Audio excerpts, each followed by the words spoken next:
Welcome back to 4 to 4, guys. Thank you guys for coming back for another episode here with me, Callaway, and Pete. As you know, last that we had on was Simone Lee. She was an awesome guest from the U.S. national team for the women's. She was our first woman guest, and we are super stoked to have her. Now we are super pumped to welcome our next guest, who's also a member of the national team. He played on the U.S. men's team.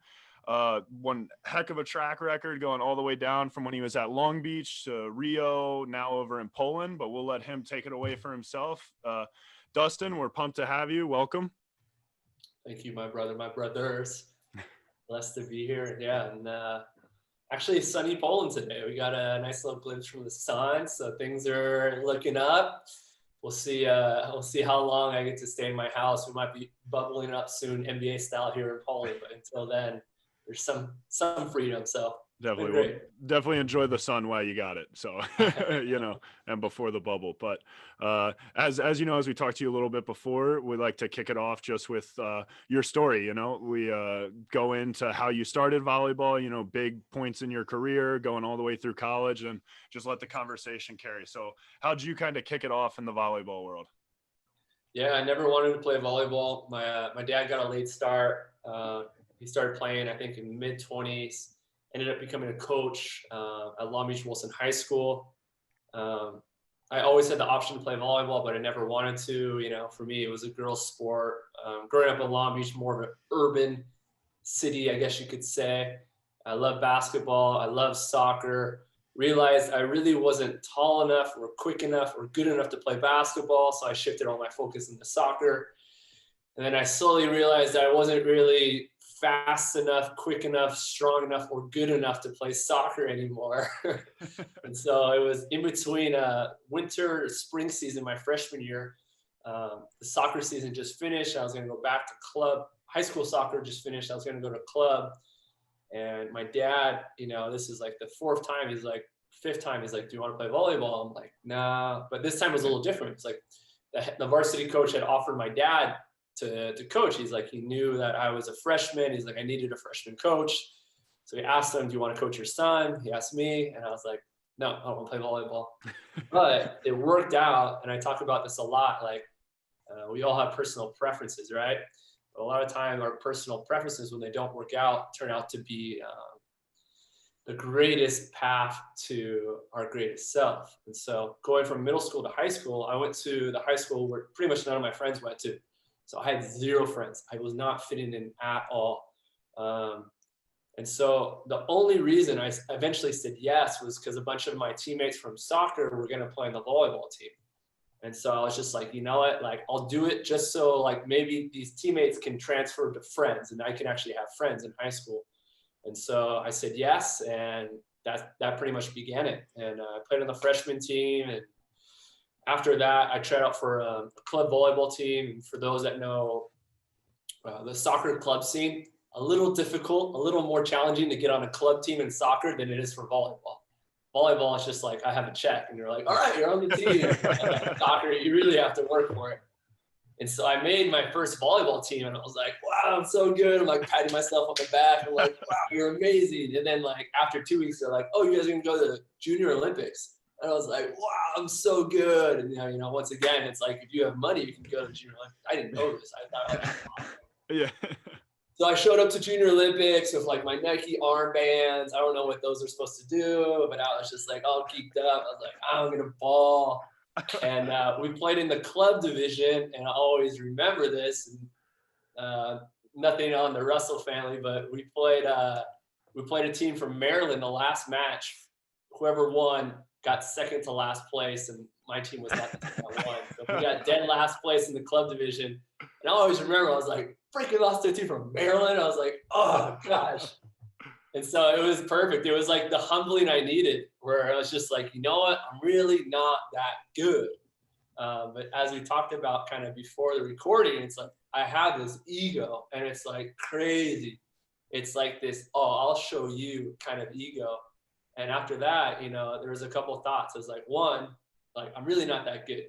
Two, I want to be better. Three, and it's like, well, I need to get to work. And so after that, once again, my personal preference to having friends and it not working out worked into my favor. I really still didn't have any friends. And so that summer, I hopped in my dad's van every single day. And we went to the beach and what was left of his knees and shoulders. And we just played beach volleyball every single day. I went home, knocked the ball off the wall, off the stairs. I taught my brother, who was 10, how to pepper. And all I did every single day, every single hour is just touch the volleyball. And that was the beginning for me. Yeah, that's awesome. That's so funny. And I think it's really funny that the wake up call came from losing to Maryland, which is, I know I'm also from Maryland. I actually grew up like 15 minutes from where Pete and the Russells and all them grew up.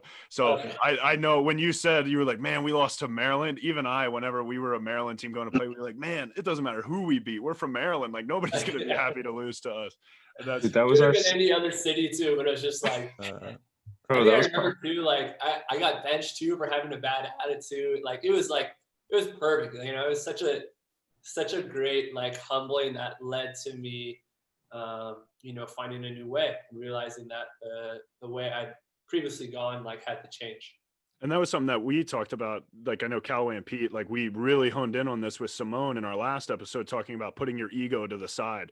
So this is like a perfect transition. Like you said, that a little bit before the recording, how you said you have this huge ego, but like people always say that you're one of like the most calming people, and they always have this perception that you're like super calm. And you were like, no, I do this meditating because my ego, I got to keep it in check. So yeah, it's a ironic thing to look at, and I think you do really good at that, which is kind of attests to what we were talking about. I would even say putting the ego to the side, because if anything, I let my ego go into the forefront, where my ego is like, fuck that, like I'm gonna get better. Yeah, And yeah, so yeah. like, I ran with my ego. And now I think it's important to be fatalistic to the past and the present with the ego, right? Say I shank a ball and my ego could be like, oh man, you know, or like, it's not fair, that's not right. Oh, it's such a lucky serve, you know, like I don't want to engage in those thoughts, but it's like, okay, serve me the next ball, you know, like I want it.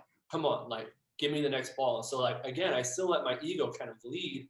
And I feel in a sense like it's good to have the ego in games and in competitions, because it puts you first, where it's like, I remember hearing this quote, it was talking about like great performance, and you need to have faith in like one or two things. One, like absolute faith in yourself, where it's just like, it doesn't matter what happens, good, bad, like you're the best, you're the man, like the next ball you're going to get, or a faith in like something above you, where it's just like, you know what, I failed, but like, whatever, like God has me in this place for this reason. And like, you're able to like get up and move from it. And so I still think a lot of my decision-making is led by the ego, at least during the game, where it's just like, go forward, go forward, go forward. But I don't want to get caught in the past or the present, because these are things that can debilitate me and can siphon the energy, focus, and clarity I need for the next play. Mm-hmm. Yeah, I think you've definitely found a good like little balance for your ego. You know, I don't think I know what Brandon was talking about as far as the episode with Simone, as far as like keeping that in check with just coaches, or like what your, you know, kind of your reality of the team is. But at the same time, you kind of need that edge, especially when you get up to the higher levels of volleyball. You want to make yourself feel like you're the best. I'll tell you, anytime that I feel like I'm one of the better players in the gym, whether it's playing pickup basketball or, you know, playing at Penn State volleyball, those are typically my better games, where I'm showing up as if I feel like, oh, I'm one of the best guys in here. Like I can do this kind of thing. So I think, yeah, having an ego can be a really useful tool. Yeah, I love the quote. It's like, whether you believe you can or can't, you're probably right. And so you have to go in kind of with that confidence. And I've learned this kind of the hard way with like float serves. Like the old Mikasa balls were like so gnarly. Now these new balls, it's just like, it just kind of hangs and it's a little easier. But the old ones are so gnarly. And I used to get in this huge thing of shame with float serves, where I was just like, oh, I'm so bad. You know, like everyone knows I suck.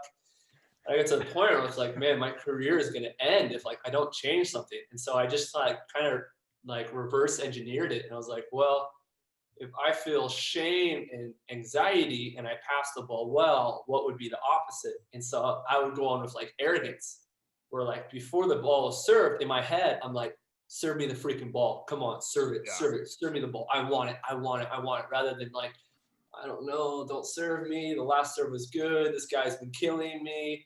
And it's just like, you pretty much already are manifesting the result in your mind before the ball. And so I just try to go the opposite way and flip it around. Mhm. I'm like, serve me the ball, and they serve me and I make a good pass. And then like sometimes physically, I'm like, you know, I'll joke, I'll be like, get to the bench. Like, what are you doing? Like, get out of here. You watch any, like if anyone watches any of my volley metrics, if someone flow serves me, I'll just go like this, or I'll just like point to the bench. And it's like something I don't try and do it to like show someone off, but it's just, I let the ego play, or it's like, I'm the freaking man.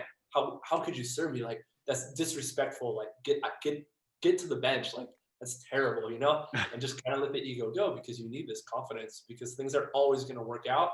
So like, what do you have to fall back on? And so almost too, it's like fake it if you can't, but I like letting my ego play. I think it's beneficial. So it's kind of like, in a sense, training your ego so that you're letting like the better sides of that ego kind of carry you through, instead of, like you said, instead of like feeling shame or feeling like, oh, well, that was just lucky or whatever it is. You're kind of letting that ego just say, you know what, I have a next opportunity and I want you to serve me this next ball. Is that kind of what you think it is? Absolutely. Yeah. So yeah, or repeat, kind of fatalistic to the past and present, right?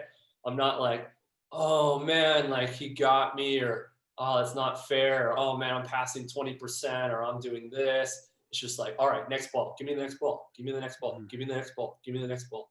And so just like constantly being fatalistic to the future, where it's just like, all right, like I can change it, rather than focusing on the things that have happened and wanting those things to change or to have changed. Yeah. No, that's awesome for sure. And I could see it at that tournament that I saw you in outdoor, in that random Pennsylvania grass tournament that you were in.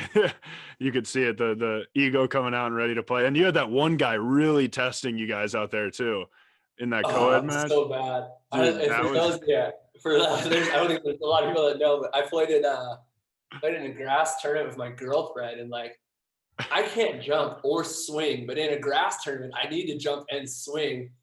And then during the grass tournament, I was blocking, and I saw during like someone go down with like an injury blocking. And as soon as I saw that, I'm like, what am I doing here? This is a terrible idea. And the next guy I played against, he was like this wild approach and was like going under. I was like, dude, stop going under. And he kept on doing it. I was like, all right, I'm not blocking. And so like pretty much every time I served to the guy, it was a side out because we couldn't block. And I was just getting so angry. And then on top of that, it's like, I can't hit. And like, I want to hit and side out, but I can't do it. And I was getting so frustrated. But like, that was like a great relationship test. Yeah, definitely. Yeah. But no, it's fun. So I'm like, I don't know how many of those I'll play, because I just like physically can't do that well, and I want to do really well. But it was funny watching the ego come out and like, shit. And then I'm like realizing like, what am I doing? This is like a grass tournament. Like, yeah, in the middle of a cornfield in Pennsylvania with like a couple hundred people. Like, why? What's going on here? The best vibes ever. I'm just like getting a little too extra. Yeah. I don't know, dude. I get the same way in grass, because as a Oh, yeah. middle on indoor, I'm like, all right, if we don't serve it in or we don't pass well, I'm pretty much just an energy guy out here. But in grass, I get to do everything. So it's like a lot more on my own shoulders. And that's when I like get super competitive and start getting all this ego and all these anger things with the other team but I think that's the most fun personally. Yeah, just got to try to keep it a little in check. Definitely. But also, Dustin, so did all that when you were younger and stuff, weren't really into volleyball, got into it. Take us through what it was like getting recruited to Long Beach, because I know I've seen some of your videos and stuff and how you were like kind of a lower tier guy on the team, but then, you know, you catch yourself a couple years later and you're playing in the Olympics. So like, how'd you make that jump, or what was the switch that kind of occurred? You know what I mean? Yeah, just a small correction, just for those that have made the Olympics. I actually didn't make the Olympics. I was an alternative in Rio. They only took one libero, and that was Eric. And so I just don't want to take any what's the word I'm looking for? God, I'm pulling, my English is so bad. Like, I don't want to take anything away from the guys that are Olympians. So gotcha. I wasn't an Olympian, but yeah, Long Beach, I was a walk-on, and they just knew me really well because every summer I went to a Long Beach State camp. So Alan knew who I was. I did like a USA development camp that was in Long Beach. So that was another camp. And in my junior the summer going into my senior year, I was only being recruited by Sparrow.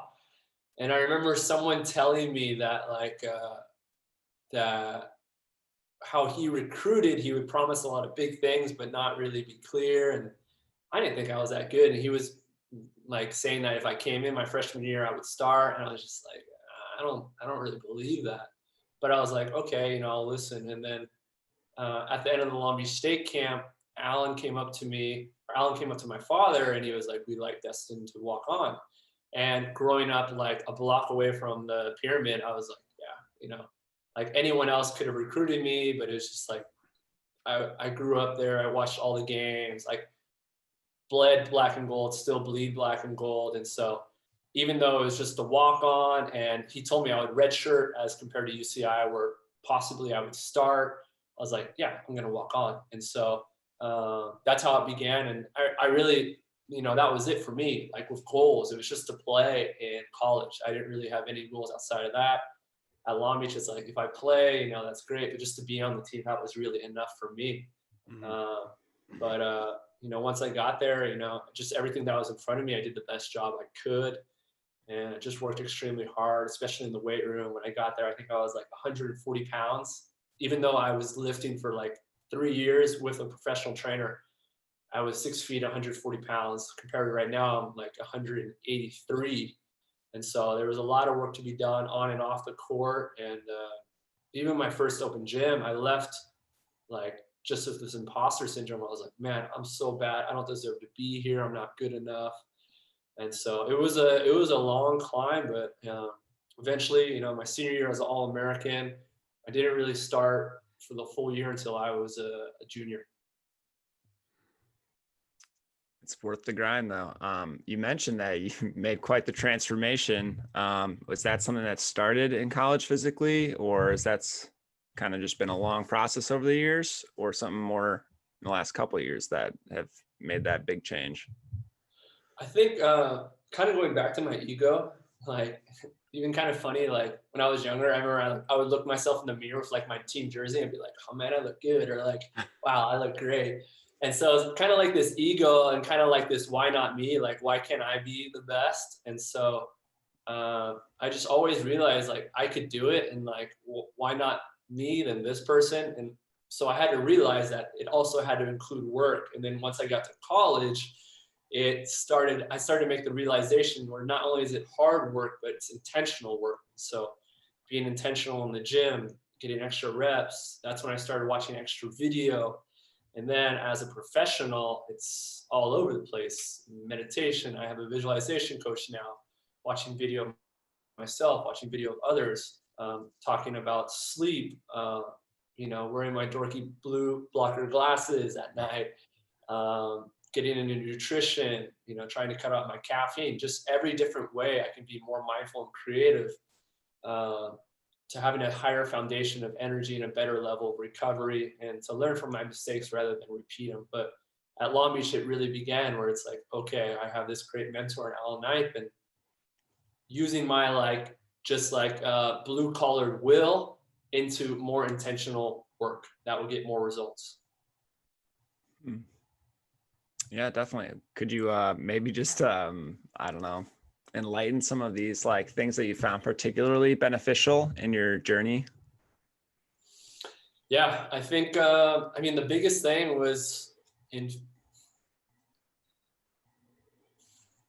I just share one, I'll touch on a couple. So in Finland, my second year, I've played so many years.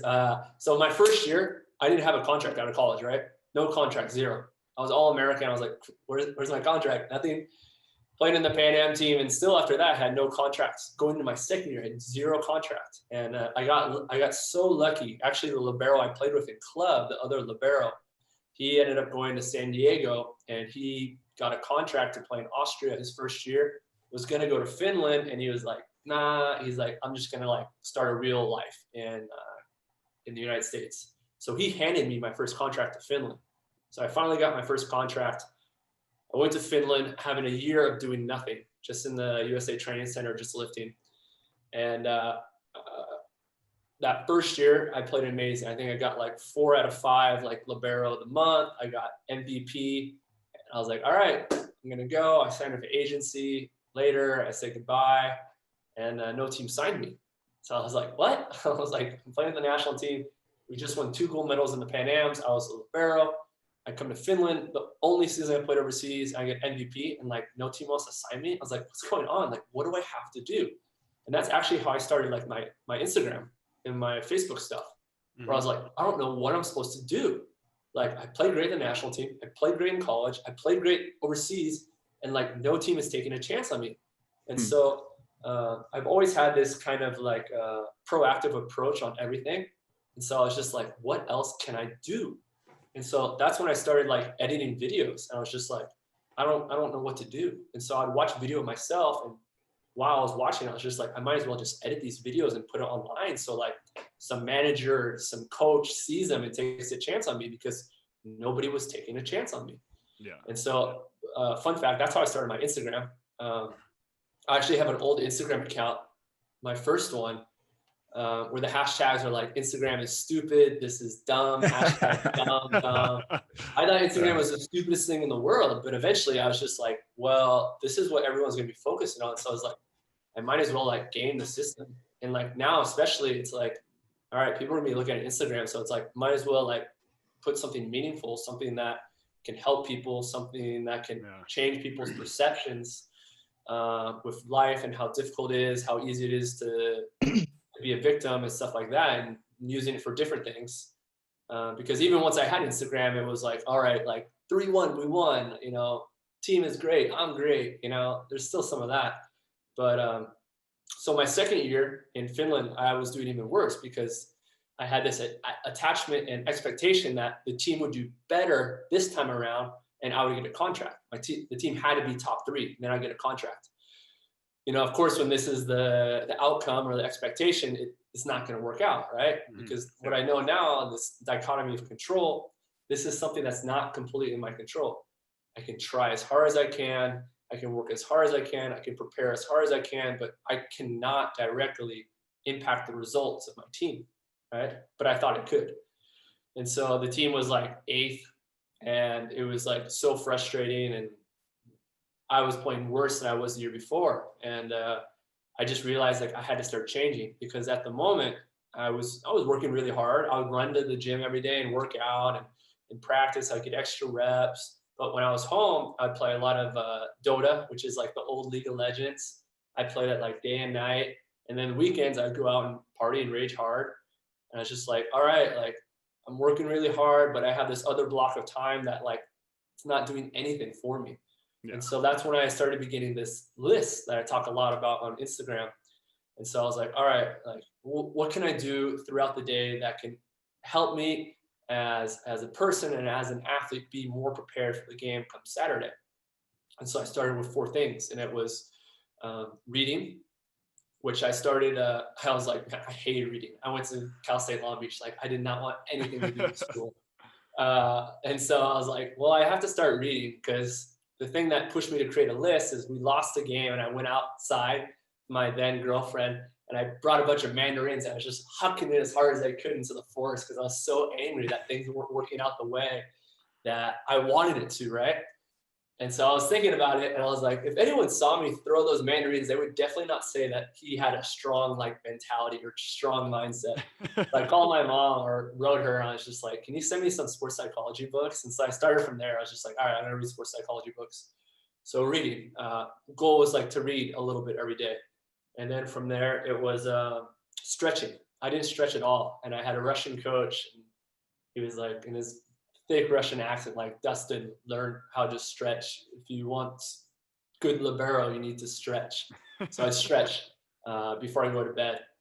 The other thing was working out every day, which was easy. I was already doing that. So I'd work out every day, you know, something for my body. And the last thing is I still wanted to play Dota, but in between the Dota games, I would do like some push-ups and some sit-ups. And so I was like, okay, give or take. Get that balance, yeah. That was the beginning. And that like really, I think, changed my life, where the work just doesn't end in the gym. Like you can always work and contribute to your ability to be more prepared off the court. And so now for me, that looks like, my morning routine. I just posted some videos on Instagram. First thing I wake up, I make my bed, easy. I cross that off the list. It's like something I don't really want to do, but it's like the first one of the day. Meditate, easy. Bang that out right away. Sit and meditate. Shave my head. Another thing like I don't really like to do, but it's just a commitment. Just something I can do every day to like a new start. From there, read a little bit, journal, what's my intentions for the day. And then from there, I start the day. So now the list is up to like 24 little micro tasks. And I know if I complete throughout the day, every week, throughout the months, throughout the years, there's going to be a lot of big gains. And of course, I don't do everything throughout the day, but I can put them in a paper, I post on the wall. And at the end of the week, I can see how I did, or it's like, how did I do? Did I say what I wanted to do? Did I commit to it or did I not? Are these things too hard? Is it not enough challenging? And I'm able to kind of keep myself accountable to who I say I can be. And so I love this. And once again, this happened through, my personal preferences not working out.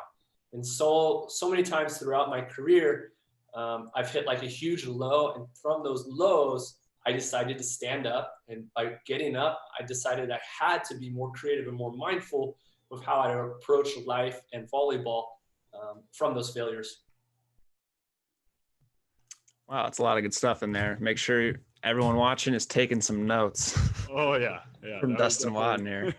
Yeah, not sure exactly where we left off there. Had a little break to start up the new Zoom meeting, but I just did want to comment that, Dustin was saying he's making these little checklists every day. And a lot of times people will start doing this thing. They'll get all excited about starting these new life practices. And at the end of the first week, they're like, nothing's really changed. Or at the end of the first month, this doesn't really, it seems like a lot of work with not much of a result. But I encourage you to stick with it because the compounding effect is very real. And over, a whole year of time, I encourage you to stick with it for a year. You can look back and say, wow, this has really made a difference in my life. Yeah, I think from my experience too, one of the years, my first year in Poland, I was like big imposter syndrome. I was like, oh man, I'm in Poland. Like, I'm really not that good. Like everyone's going to see that I suck. And so I like went hard on the list, and especially meditation, 3 times a day for 20 minutes, like non-negotiable. And you don't really notice when you start making these changes, right? You don't notice because it's just like incremental changes. And maybe after like 8 months, 2 years, it's a big change. But for you as a person, every day, maybe there's a change, maybe not, but it's a little, right? Mm-hmm. But when I got back over that summer, like all my close friends were like coming out to me. They're like, hey man, can I tell you something? And I'm like, yeah. And everyone was like coming out to me like the, I wouldn't say problems, but things that are really going with. I was like, dude, what's going on? Like no one's done this before, but it's like this subtle change, right? And like for me, I think it was with my energy and just like how calm and still I was from 8 months of meditating an hour a day and just being still and just being a good listener. And that energy changed where I didn't really realize it, but other people did, maybe subconsciously. And it was really interesting because it was like people that I looked up to were like coming to me with like, these huge challenges, which I thought they had all together. And then obviously too, as a volleyball player too, I still sometimes have this imposter syndrome. This is maybe the first year, where I'm like really confident, where I'm like, I'm the freaking man, like serve me the ball. Like, doesn't matter. Like I can do it.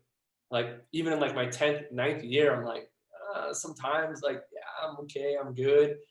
And lately I've been watching some of the French league and I'm watching the other liberos and I'm like, yeah, I'm freaking really good. But it's just like, you don't really notice it as you journey up because it's just, you're you. And these small changes, you don't really notice them. And but then when you look back on where you used to be or a screenshot of where you used to play and you see that level, you're like, oh yeah, I've grown a lot. Yeah. And I feel like you also build that confidence to have the confidence to even say that, to be like, yeah, like I'm the man now. Cause when you look back into those previous years and things like you were just saying, how you still kind of had that imposter syndrome. It's like now you look back at all those years. It's like, that you did the work to deserve the skill level that you're at now, or like the level that you're at. It's like you never really have to question it if you actually put in the work. You know, you kind of avoid that fraudulent feeling if you know you've been grinding every day. For you, checking off the list, doing all those workouts and things, like I think that's a big part of like mental stability for athletes, especially in the professional kind of realm. Yeah, and the thing is for me, like when I first made the list in Finland, there was a lot of weeks where I wasn't doing it, where I'd look at it and like 60-70% of the things I said I was going to do, and it's just 4 things, right? Working out, reading, stretching, and doing some core. I like really wasn't even doing it most of the time. And when I get to the games, I would look at the list and be like, I really wasn't prepared. And when things in the game weren't going my way, I wasn't so confident. But when I checked off everything throughout the list and I get to the game, I was like, whatever, you know, I'm prepared, I'm confident. I did everything I knew I could do. And so I think that's a big thing too, is when you get into the game and things don't start going well, you can fall back on your ability to prepare for that match. Be like, yeah, I'm fine. 1 or 2 aces, like whatever, like I prepared well for this. And so I don't like that where it's just, I feel almost like we're almost as athletes, we're like slaves to these things we can't control, right? When I talk to youth teams, there's a big difference, right? You start off the game with 4 perfect passes. Maybe they're not hard serves. It's like a roll off the tape and you're like, boom, boom, boom, 4 perfect passes. The 5th ball, you're like, I'm the freaking man, you know, like, let's go. And you can contrast that with, you get an ace on the line, you get an ace off the tape, another ace off the tape, a ball deep that you thought was out and it's in. You start with 4 aces. On that 5th ball, how are you feeling, right? Yeah. It shouldn't dictate these things that you have no control over. And in this situation, something that's so lucky, right? Dictate how you are able to prepare for that 5th ball. And so I think we just have to be tougher, and a way we can be tougher, especially mentally and emotionally, is doing the work Monday through Friday. So when you get in that game, 1, 2, 3, 4, maybe even 5 things that don't go your way, you know, doesn't rattle you. Oh, earlier we were talking, this is a little bit changing up the subject, but earlier we were talking a lot about like ego. Do you have any stories, like any times that you had to kind of like really keep your ego in check when maybe it would be detrimental to the team, like where your ego was maybe taking up, I don't know, just bringing negative energy to the team or whatever, just kind of you had to keep your ego in check a little bit? Yeah, I got a great story. So my senior year at Long Beach State, we had a black and gold game. And I started a malicious rumor that everyone that came to the game would get a free Chipotle gift card. I started like kind of like a fake rumor. I didn't confirm it. I was like, maybe people will get like a gift certificate from Chipotle. And so we had like a huge student turnout, like 250 like students came out for the game for like a black and gold game. And that's so funny. I was so different in college, right? For those that have ever watched like the Van Wilder like movies, like that's why I try to be like this like strong like alpha like dominant guy that like drank. I had the party house. I won at all the beer pong games. I had like all the girls. That's who I was trying to be, right? And so in the game, for whatever reason, I was like I was focusing on this guy on the other side. This guy is such a nice guy. This guy, surgeon. And I was just like crushing him. I was like talking shit. I was like, you fucking suck. Like, you know, F you, F that. And then there was plays where it wasn't going my way. And I was like tearing my shirt.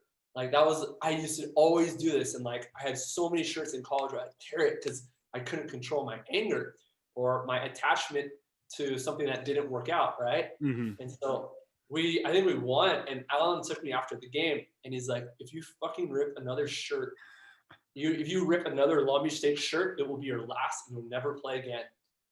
And he's like, what you did to Serge on is something along the lines. He's like, it's the most disrespectful thing I've ever seen. Oh, and I was just like, that's almost a compliment. I was like, oh. And so I was like, it was really nice. It was like, you know, Alan's like such an amazing coach and mentor. And I'd say even father-like figure too, because you know, he realizes that college kids are still developing, you know, they're operating out of ego. Everyone's just trying to look cool in front of other people. And, you know, a lot of coaches, from what I've heard, a lot of, you know, really good coaches, when players do something or bad taste, and I did a lot of stuff in college, what they do is they just kick them out. They're like, all right, I don't know who you are. Like, no, you're out, you know? Mhm. Alan would take guys and be like, hey, you're freaking wrong. Or sorry, he wouldn't take them like this. He'd be like, you're freaking wrong. This is awful. Cannot do this. But the next day he would take you around and be like, all right, we're going to learn, you know, this is what you did. It's not right. Or it's like, this is what we need to learn. You hurt the team. You hurt me. You hurt yourself.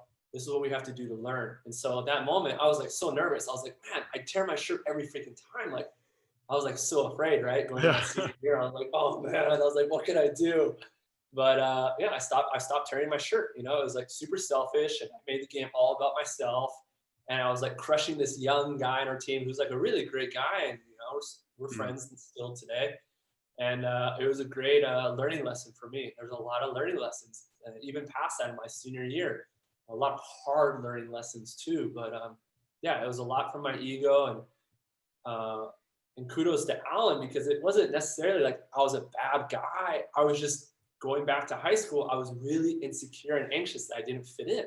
The same thing in college. I put on this huge like alpha macho mentality because I was just so scared to not be accepted, to not fit in. And I just went like overboard, right?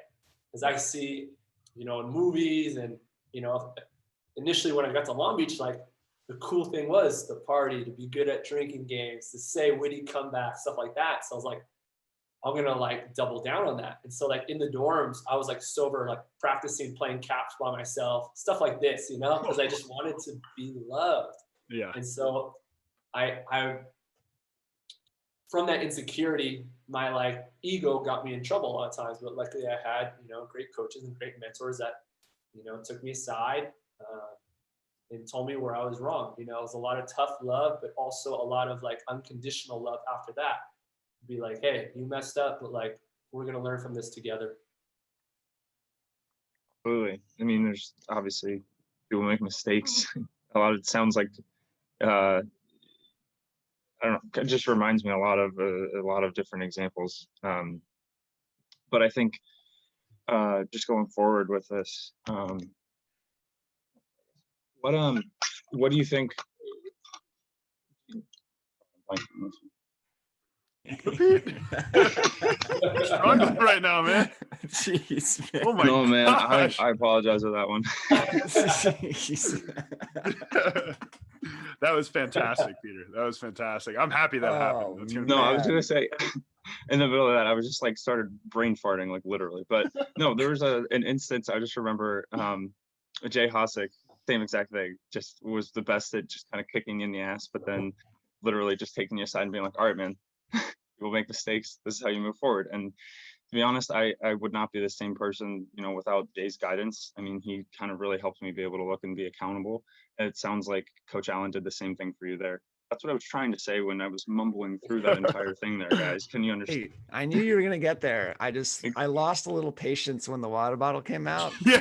Hey, that was my. I don't know where we're going here. I was like, I all got right, you. where the hell's your All brain good. going? It happens.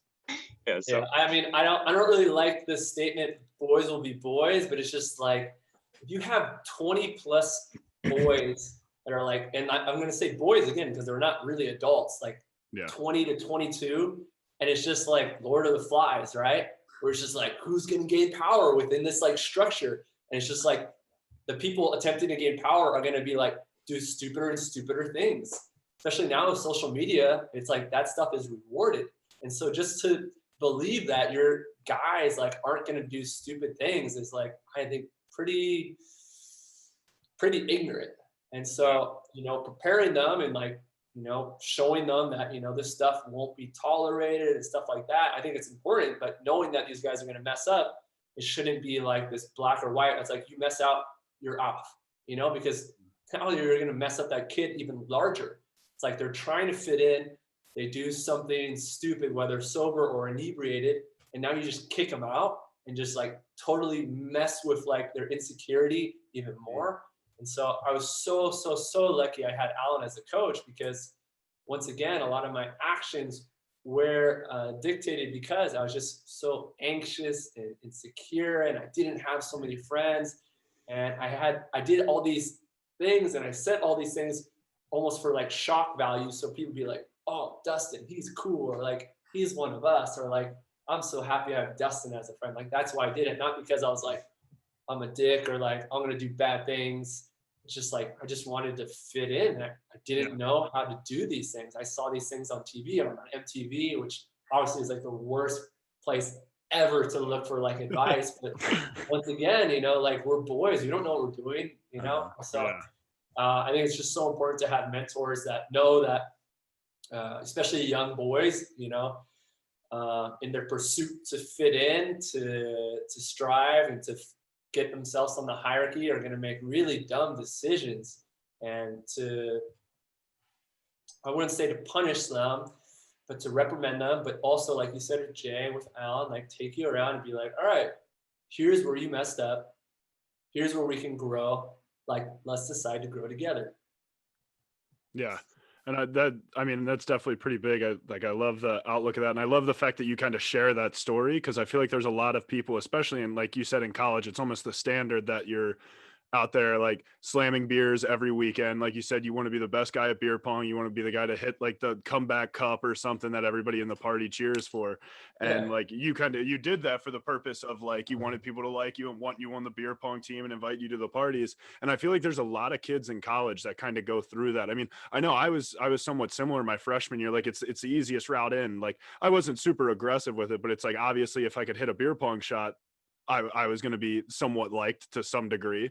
So I feel like that's what a lot of kids go through, especially early in college, and not a lot of people kind of share that story. So I think that like you sharing that on your Instagram and everything with the people that do keep up with you, I think that it's really good for college kids to see, and young guys who are in high school going to college to know that like there's other realms. And now I guess you could say you've kind of reached that goal of making friends for sure. I'm positive through the volleyball world you've done that now, and you didn't achieve that through shotgunning a beer quicker than the guy next to you, you know. So I think that sharing of the story is something undershared by people that I think you really nailed in, which is awesome.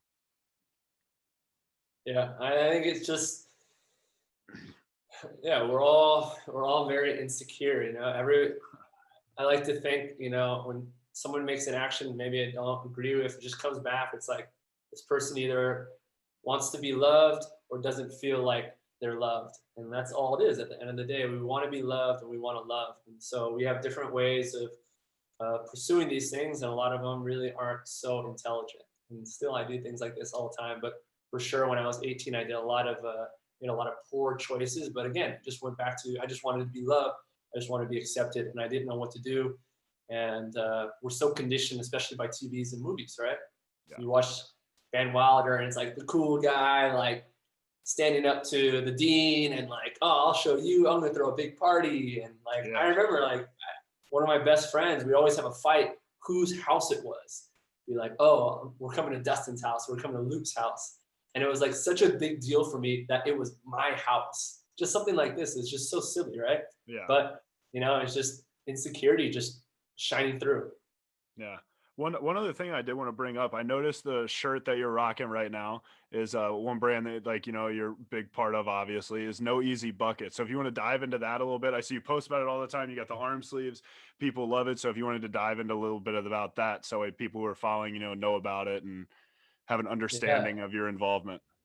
Yeah, I didn't want to make these shirts, but I got pushed after like 5 years. I was like, all right, I'll make shirts, and I'm so stoked I made them. But yeah, No Easy Buckets, it was maybe 6 years ago. I was playing in France with this Canadian who also liked NBA. And I just made a joke. He was had some balls, and I was just digging him. I was just, you know, talking crap back and forth. Like we could talk crap and no one would get offended. And I was like, No Easy Buckets. And I just started like that. Or I just started posting a lot of videos, and I just joked like No Easy Buckets, and like people just really started liking it. And now it's just more of like philosophy, right? It's just no easy buckets. It's just like, man, we're always going to fall upon hard times. There's so much stuff that we can't control. There's just no easy buckets. Like always coming back, getting up every single time. That's the most important thing I recommend for any athlete. Just get up, get up. We're all going to fail.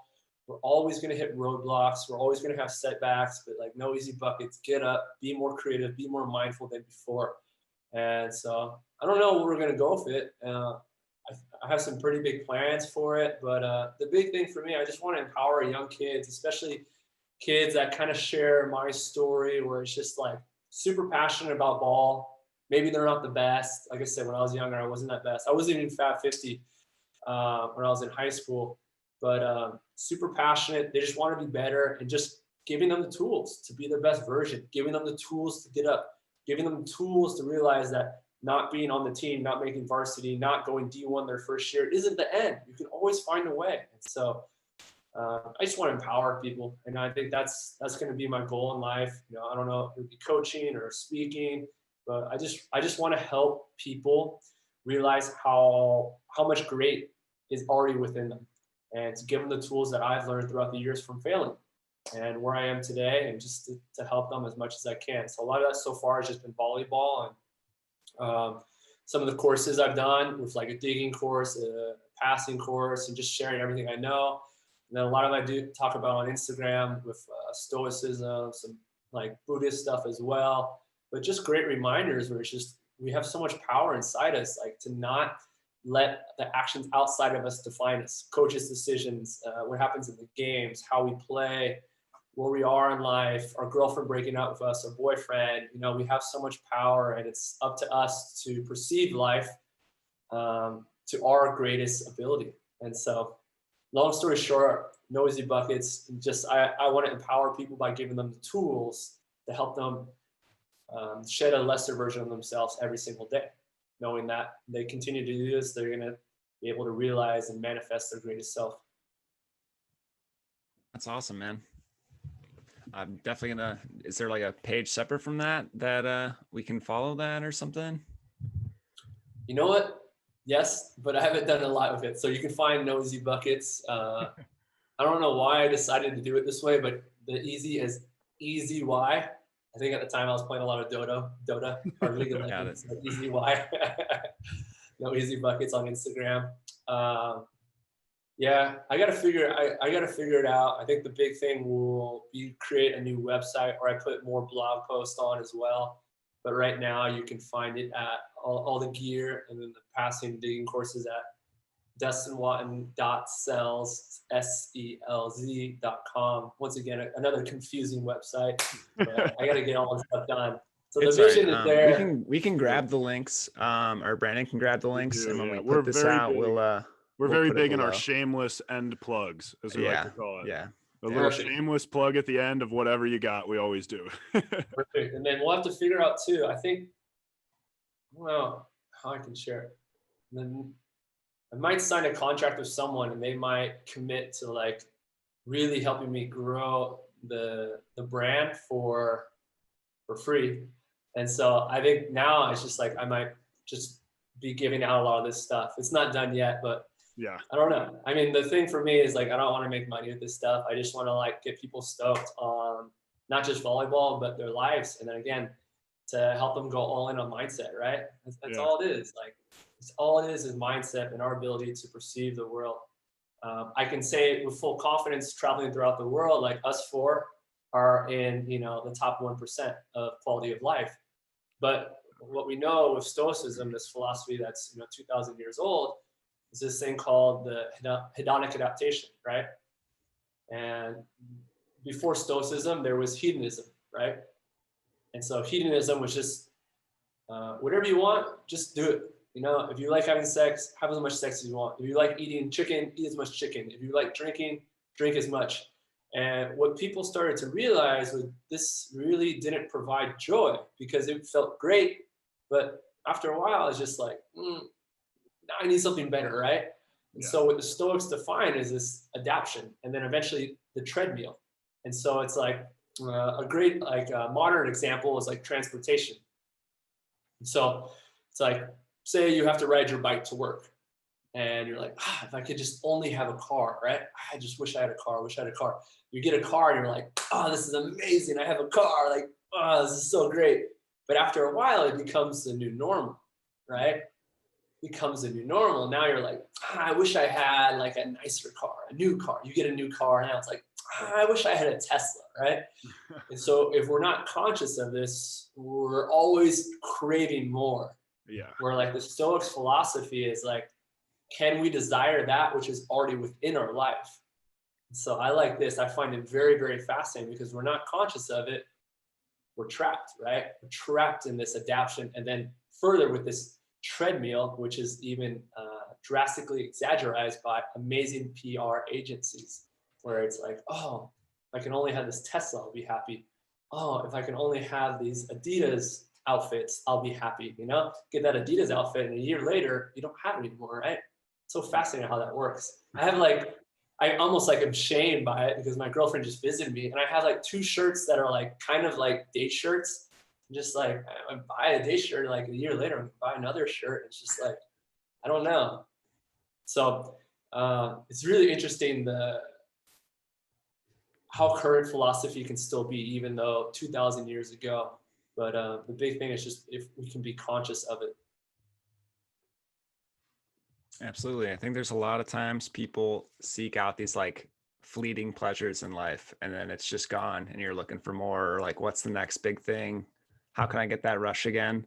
Instead of trying to, I don't know, understand themselves and like what real happiness is in their lives, than something that's more sustainable. Yep. Yeah. And Buddhists talk about it. What exactly is it? Mental pleasure with physical pleasure. And so physical pleasure is like women, vices, material items. And, you know, it's this huge spike, right? But it's also a huge drop. After that, you're just like, oh, like, It's like when I was younger, we'd go to Las Vegas a lot for the national team, and it'd just be like, best day ever. And then it'd just be like, but the Buddhists talk about this mental pleasure, like your ability to be of service to others, your ability to be loving, to go out of your way, to be compassionate, to be giving. And this pleasure stays with you a lot longer. Most of the time it's free too. Mm-hmm. And so it's like, how can we be, once again, can we be conscious of this, and how much can we push into this mental pleasure, being loving, giving? This is something you know, we talked about it, I think before the podcast started, but with Aaron Russell. He's a guy that's like so loving, so compassionate. And for me, being around him, I feel so much love. And so this transfer is free. It's beautiful. And we don't have to get back on the treadmill and try to get more and more and more and more and more and more and more. It's free. You can always give it, and it's going to linger. This deep joy, where the material, this physical pleasure, it's very impermanent, and it's more or less it's going to cost you a lot of energy, whether it's money or time. Yeah, definitely. Absolutely. And you think, well, I mean, and also like, I'm sure that just going through volleyball, like getting a good dig or passing that float serve well is kind of another little strike of happiness, I think, which we've discussed a bunch, is all of us are obviously fully life invested into volleyball. That like chasing that, like every day you go into training and you know that there's going to be a ball hit at you or a ball served at you, or you're going to get a good set that'll kind of give you that split second of happiness, almost like that extra hit of your addiction, I guess is a good way to word it, to volleyball, that every day you kind of get to go back in and get it, which is which is something great. And I think the way that you're talking about it is awesome, about saying that, like, because you're right, like there is an overindulgence that you can hit, how you were saying, like how you the old one that you were talking about, I can't remember what it was called, but how you said, if you love having sex, go have sex. If you love drinking, just drink. Hedonism. Yes, but you're right, like that runs out eventually, and something that's got to be kind of recognized and approached, especially also in the athletic world or sports world, just in general. Yeah. And I think too, with volleyball, I've learned where it's just like, you can't just focus on the outcome, because once again, these things are in our control. I can play against the best server and he can tag my line, 72 miles per hour. And I'm just thinking about the outcome being aced. It's like, like he aced me, whatever. Yeah. And so I think for me, putting my effort, my energy, and kind of my scorecard is in the process. Because overall, that week, that month, a year, for 10 years, it's like I'm going to be better focusing my time and energy on the process, whereas the outcome, if it doesn't work out, which again, it's completely out of my control. And when I say it's completely out of my control, I mean it's not completely in my control. Those things that are completely in my control is my ability to prepare, my energy, my effort, and just committing to the process, right? And then my ability to perceive those things that are not completely in my control. So my performance, coach taking me out, the coach playing me, if we lose the game, if the coach calls me for the national team, these things are not completely in my control. And if I'm constantly worrying about it, one, I'm going to increase my suffering at the time of the decisions made.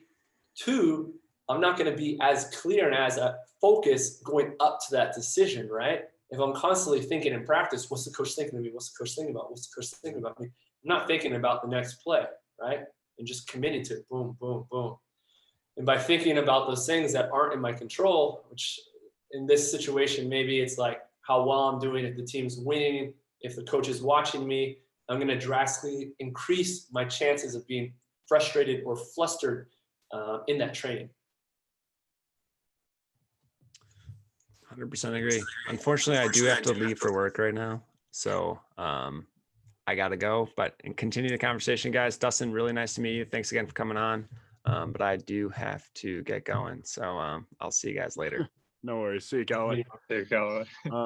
Yeah, one more thing I wanted to ask you before we kind of wrap up, because I know we've been going for a bit, which is, like you mentioned earlier, is probably good. We're keeping you away from some of the propaganda being tossed around out there. But one last question I know I wanted to ask, just like a little quirky thing, like, is there anything like quirky that you would do like pregame? I don't know why this came to my head, but like, I know that you have a lot of preparation stuff. Like, everything I do. and you, but I know, like, because you mentioned earlier you worked with a mindset coach, and I actually think that we work with the same one. You work with Josh from VB Mindsetter, yeah? Yeah, I work with Josh as well, and dude, I just started working with him recently, and he's awesome. I love talking to him. He's a great guy. But like, I remember when I was in college, a thing for me that was super weird is I'd get all dressed up. I'd get ready for this match, get ready for like warm-ups, tie my shoes, and I'd like get out there. And the minute I was done peppering or warming up, I literally had to retie my shoes. I never tied them right the first time. I always had to retie a second time before the game started, or else I'd play like shit. So like, was there anything weird like that you ever went through or anything? There's so much stuff. I mean, in college I had a mustache, so that was already pretty bad. Oh, geez. I don't know. I don't know. It's tough to say quirky because everything I do is probably something that other people don't do, but for me, it's just normal. Fair, and so I'll just say, I'll just tell you like kind of my pregame is after serve and pass, I'll come back, I'll cook a tasty little plant-based meal. I like to watch something that's like dumb where I'm like not thinking at all. So I'll watch Rick and Morty. So I'll watch a little Rick and Morty. Love it. And let my mind go into another dimension. I'll take a nap, wake up. I'll make this really nice smoothie. I work with this company called Sprout Living. They have these amazing equivalent meals that get me fired up. I'll usually split that with one of my teammates. And then I like to watch some like highlights for myself to just like manifest from just like, yeah, I'm a freaking baller. Like, let's go. And then I'll get to the gym early. I'll speak with Josh, and Josh does a lot of amazing things. I really recommend everyone who is really passionate about their own journey to connect with Josh. I know he likes to connect with people free for the first time, but work with him right before the game. I jump on a live call with him, and then from there, I like to do a little physical like priming and get into the weight room, do some stuff I learned from being with the national team. And then before I go on the court, I do like this weird like warm up I learned from one of the older liberals at Long Beach State. And then before I go on the court, and you can find this on my blog where I go into depth, I do a couple things. I take like a knee. Now with each finger, I'll say, thank you, thank you, thank you, thank you, thank you. I'll say, thank you so much for this opportunity. There's no place I'd rather be. I'm loved, I'm safe, I'm enough. Please continue to guide me in love and light. So just like a flood of like elevated emotional states with trust, with gratitude, with joy, and with abundance, I entered the court. And so that's pretty much what I like to do. And then even on timeouts and the starts of other sets, I'll do like a half version of that. So every time I go back on the court, it's like, I get to be here. I want to be here. Whereas in the past, there's a lot of times where I'm like, oh, I'm playing so bad. I'm so stressed. I don't want to be here. And so just flipping it every time to gratitude. Yeah, that's awesome. What about you, Pete? Would you have anything? You're like Peter, you're a pretty weird guy. I feel like you had to have something weird. Yeah, no, I mean, really, it was like just kind of trying to get my mind. A lot of times, like I can overthink things, so I tried to get my mind off of the game, like as much as I could. Like obviously, I had my, like film session. I had my notes, and then I would usually like leading up to the warm-ups would like ignore it. I would say a prayer with Aaron before matches, so that was kind of awesome having him there. But yeah, for the most part, I tried to like get my mind off the game so I wasn't like too nervous about it. Um, but yeah, I don't know. I definitely, man, there's a ton of times it's like super easy to be overwhelmed like going into these things. It's or even there was definitely a point, I think during any season really, where I've kind of been, it's tough to find that gratitude to be there. You're just like thinking about, man, my body's sore, my shoulder's like falling off right now. I'm this, I'm that. I don't want to be here. Like being honest, I probably had those feelings at some point in every season I've played. Like how is it that you just like keep that good attitude with it? Is there anything in particular that you do if times are getting tough with that? Yeah, I think journaling is a big part of it. Anyone that's watching this, I usually sell it, but you can DM me and I'll give you a code to get my journal for free. But the first thing I'll journal, 3 things I'm grateful for. And again, it's just like craving those things that are already within our life, right? We start off the day like, what are the things that are already in my life that like I'm so grateful for, rather than like, today's nice, but if I only had this or that or that. And so, at the moment we're like kind of in a quarantine, and it's so easy to be like, F this, F the government, this isn't fair, this isn't right. Or it's just like, you know what, here's what I can focus on. I can catch up on reading. I can work a little bit more on my master's class. I can clean my apartment. And it's just the perception, right? The perception is always ours to choose. One of the biggest changes in my life was in France, where like everything was going to shit. Like everything was awful. I say in quotation marks. Everything that had previously given me happiness outside of me was no longer there. Girlfriend, family, good teammates that I liked, a coach that was nice, the team that was winning. All these things weren't happening, right? My team was like 1-19. And that's when I found stoicism. And it was like, you know what? The reality doesn't dictate me. It's my perception of reality can dictate it. And I was just like, all right. I was like, I'm going to do everything that I know that I can do.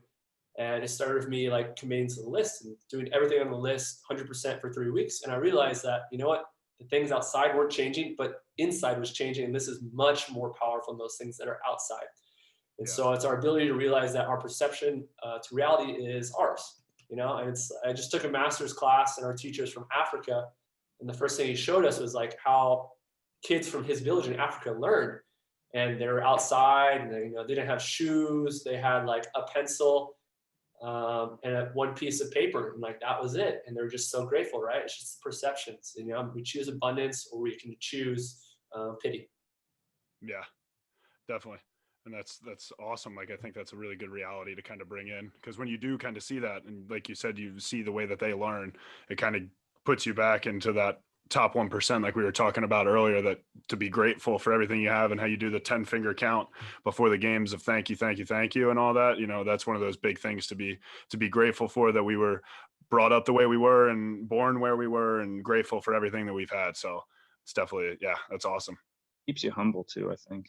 A lot of times if you're saying like, wow, like I have this, I'm grateful for this. Usually it's not like I did this, I got this myself, I did. Like there's some sort of humility, I think, that goes along with it a lot of times. Definitely. You see it in Hollywood, all these people that commit suicide or depressed, and they have everything in quotation marks. Yeah. It's not life. Again, this is like this physical pleasure rather than this mental pleasure. And at the end of the day, I think it's how we use our time to empower others is the most important thing for the human experience. Left off, but Yeah. Okay. So just to close out, like, of course, we want to give a big thank you to Dustin for joining us. You're an incredible dude, incredible player. We were so stoked to have you on and think you're one of the best volleyball minds currently. And we're so happy you were able to come here and join us and kind of lay out your lay of the land and show us the way that you live life and the way that you approach volleyball every day is pretty incredible and inspiring to other people. So we were pumped to have you. Is there any last things that you'd like to say? Any quick stories, anything you want to punch out at the end? Or if not, then we just do our typical end of the podcast shameless plug. Say a shout out whoever you want, whatever you want, and we can wrap it up. Yeah. Wow, those are really, really kind words. And yeah, I think I'm just really grateful. Volleyball has been an amazing vehicle for personal growth, seeing the world and seeing the world through other people's eyes, and knowing that our perception of living the best life possible can be quite different from other people throughout the world. The human experience is really different. But I think the biggest thing is just embracing roadblocks, failures, and setbacks. And like I said, being fatalistic to the past, and if not, loving it. Oh, I failed, I love it. Oh, roadblock, I love it. Here's where I can learn from it. Here's where I can be more creative. Here's where I can be more mindful. The coach isn't playing me. All right, great. I'm just gonna have to be that much better. And so at the end of the day, perception of reality is all ours. And that's the most beautiful gift I think we have as humans. And so it's our job to understand that and to take pride that we have control of our mindset, our perceptions. And so that's my goal going forward.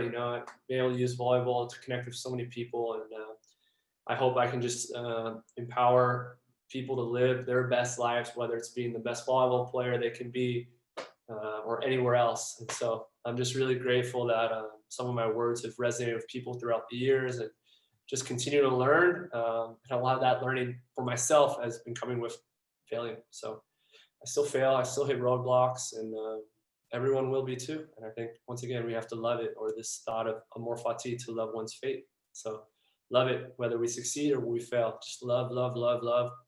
But be fatalistic to the future, right? We can change the future. We can't change the past. So yeah, and thank you for the really kind words, and thanks for having me on. Yeah, of course. And thanks, guys. Check it out. As you know, follow us on Instagram, Facebook, which we'll throw in at the end of this. Drop a comment in the YouTube link. Subscribe to us on YouTube. And, of course, check out all the stuff that we'll be linking for Dustin at the end with No Easy Buckets, his 7-day course, his Instagram, all that. So make sure you go and check them out.